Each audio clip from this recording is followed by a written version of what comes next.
నిన్న బండి సంజయ్ గారు మాట్లాడుకుంటే ఏమన్నారు, మేము కేంద్ర ప్రభుత్వం నుంచి మీకు ఒక్క ఇల్లు కూడా ఇయ్యం అని అన్నారు. వాళ్ళెవరు కేంద్ర ప్రభుత్వం వచ్చి ఇల్లు కట్టచ్చా? ఇక్కడ నిజంగా ఉందా?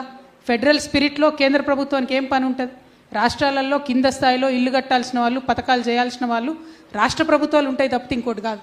అంటే ఇవాళ ఆయన ఒక బాధ్యతాయుతమైన ఎంపీగా ఉండి, మంత్రిగా ఉండి మేము ఒక్క ఇల్లు కూడా మీకు ఇవ్వమని మాట్లాడేటటువంటి పరిస్థితి వచ్చిందంటే మరి రాజ్యాంగంలో ఉన్నటువంటి ఫెడరల్ స్ఫూర్తి ఏమవుతుందో దయచేసి విద్యార్థి మిత్రులంతా కూడా ఆలోచించుకోవాల్సినటువంటి అవసరం ఉన్నది.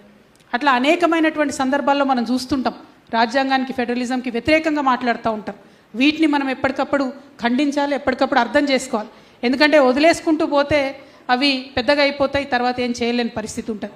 సో ఇవాళ బండి సంజయ్ గారు మాట్లాడినటువంటి వాక్యాల్ని మాత్రం మేము తీవ్రంగా ఇక్కడ ఖండిస్తూ ఉన్నాం.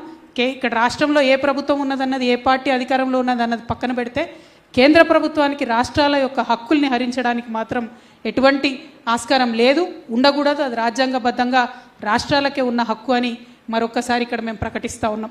రాహుల్ గాంధీ గారు పాకెట్ డైరీ లాగా పాకెట్ కాన్స్టిట్యూషన్ పెట్టుకొని తిరుగుతూ ఉన్నాడు. ఇవాళ ఆయన ప్రతి దగ్గర తిరిగి కాన్స్టిట్యూషన్ కాపాడాలి, కాన్స్టిట్యూషన్ కాపాడాలి అంటున్నారు. నేను వెల్కమ్ చేస్తూ ఉన్నా రాహుల్ గాంధీ గారిని. ఒకసారి రండి, మీరు అక్కడ కేంద్రంలో అధికారంలో లేరు, ఇప్పుడు అక్కడ ఏమంటున్నారు? రాజ్యాంగాన్ని కాపాడాలి అంటున్నారు. మీరు రాష్ట్రంలో అధికారంలో ఉన్నారు, ముందు ఇక్కడ కాపాడండి రాజ్యాంగాన్ని. ఇక్కడ కాంగ్రెస్ పార్టీ ప్రభుత్వమే ఉంది కదా, ఇక్కడ రాజ్యాంగాన్ని కాపాడండి. నిన్నగాక మొన్న నేను ఆసిఫాబాద్ పోయి వచ్చిన, పెద్ద ఎత్తున అక్కడ మత కల్లోలాలు జరిగినాయి. వందల సంఖ్యలో మైనారిటీ ప్రజలది, హిందువులది అందరి కూడా ఇండ్లు, వ్యాపారాలు కాలబెట్టబడ్డాయి. వాటి గురించి ఇంతవరకు ఒక్కరు కూడా మాట్లాడలే. 2 నెలలు ఇంటర్నెట్ లేదు, 2 నెలలు ఫోన్ కనెక్షన్ లేదు, భయంకరమైన పరిస్థితి ఉండే అక్కడ. కానీ మీడియా కవరేజ్ కూడా ఇవ్వలేదు. మరి అటువంటి పరిస్థితి ఉంటే దాన్ని రాజ్యాంగ హననం అనకపోతే ఇంకేమంటారు? అటువంటివి చూడకుండా, అటువంటివి ప్రభుత్వం మాట్లాడకుండా ఒకసారి ముఖ్యమంత్రి గారు పోలేదు, డిప్యూటీ సీఎం గారు పోలేదు, ఎవరు కూడా పోకుండా రాజ్యాంగ విలువల్ని తుంగలో దొక్కుతున్నటువంటి పరిస్థితి. So I welcome Rahul Gandhiji, please come to our state.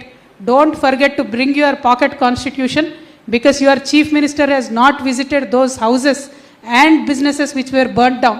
Your chief minister has not visited, your deputy chief minister has not visited, none of your ministers have visited, and whoever have visited there, they did not even give them any single rupee of compensation till date.